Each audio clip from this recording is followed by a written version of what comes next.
Hey guys, welcome to Sleep Talks channel. Today I want to introduce a new concept that I came up during my personal insomnia recovery journey, and I think this concept can help make the journey much smoother and kind of get us unstuck whenever we feel like we kind of hit the plateau, we are not progressing. So the concept I'm going to talk about is cheat day. And in order to understand why we need this kind of like cheat days and introduce this concept, I want to give you a little bit like of a context here. Some of you might probably know that throughout insomnia recovery, we see a lot of different methods that can be used. For example, CBTI, ACT, and all sorts of like techniques approaches that inevitably kind of like help us create certain rules to how we should behave, how we should think, how we should respond, in regards to sleep. For example, CBTI can, says that you need to get up at the same time every day, let's say at 7 a.m. or whatever the time you define for yourself. Or for example, you need to avoid drinking coffee, avoid napping, or let's say focus on something fun during the day, even if the night wasn't that great. As you can see, inevitably there are going to be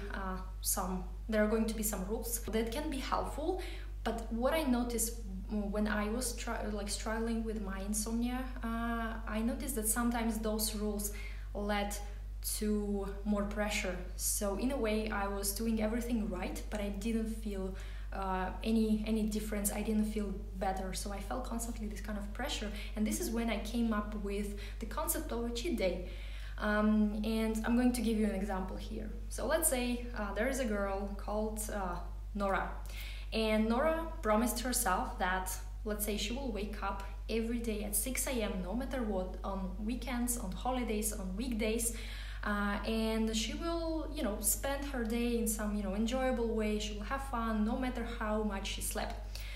And let's say one morning, let's say it was Saturday, she wakes up at 6 a.m. and then decides, or she thinks that it's too pleasant to get up, so she just wants to stay in bed. She decides to, continue lying there.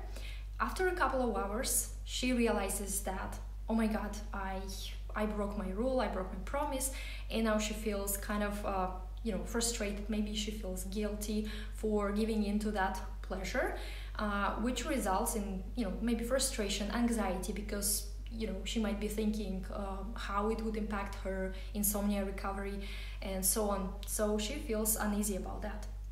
Now she's kind of breaking her second promise, which is, to have fun during the day. So she tries to kind of patch it up, and she tries to, cheer up, think positively and find something fun, while deep inside she feels still frustrated, guilty, scared. There is a lot of pressure is going on, so she cannot genuinely enjoy her day. When we think about the situation and a different approach she could have taken, so for example, if instead of reacting this way, like something horrible happened, she would just let it slip away, nothing important has happened, she would probably have more energy to continue her day, and she would have more maybe fun during the day. So here I want to say that during insomnia recovery, consistency and the right correctness of the approaches might not be as important as we think they are. Of course, if someone is benefiting from a regular schedule and they feel great, it's perfect. But there are some people, including myself, who didn't really benefited from this kind of strict rules. In fact, I was probably the least consistent person when it came to following some guidelines. I find that introducing this kind of concept of a cheat day can be helpful, because insomnia recovery is not like a diet or exercising where correct technique and regularity are very important. Insomnia is about sleep efforts and the pressure that we put on ourselves to sleep. And sometimes the rules that we set for ourselves can create this pressure, which we didn't have to have in the first place. So by removing that pressure, we can actually help ourselves feel better and help to move on the journey much faster.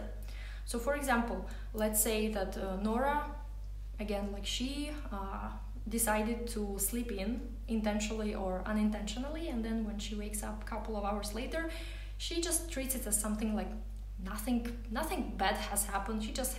She spent like really pleasant time in her bed. She doesn't let that kind of like, you know, hiccup to impact her next day.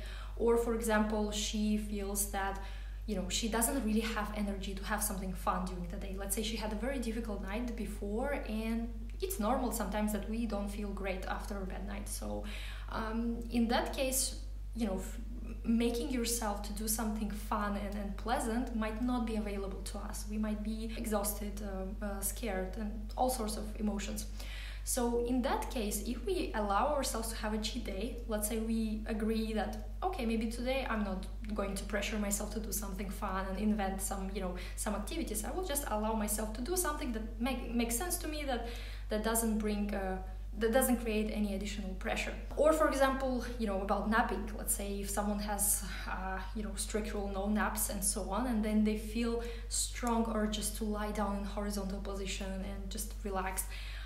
They don't allow it to themselves, and if they would decide to have a cheat day, you know, let's say, and just have, you know what, today I'm allowed to do that, and they would do that without thinking how it will impact their night or how it will impact their recovery journey, this can make their journey much smoother because there is no pressure. And when we don't have any pressure, this is when, you know, in general, we feel more at peace, and paradoxically, this is when sleep comes much smoother. I just want to leave you with this kind of thought. Just think about this kind of like, you know, concept of the cheat day. If there is something that, you know, that you feel like you pressure yourself too much, and when it's like doesn't go really easy, maybe what we need in this case is to allow ourselves to have a cheat day. Let me know in the comments, guys, if this made sense, and of course I would really appreciate if you follow this channel, give a like to this video, and I will see you soon. Bye!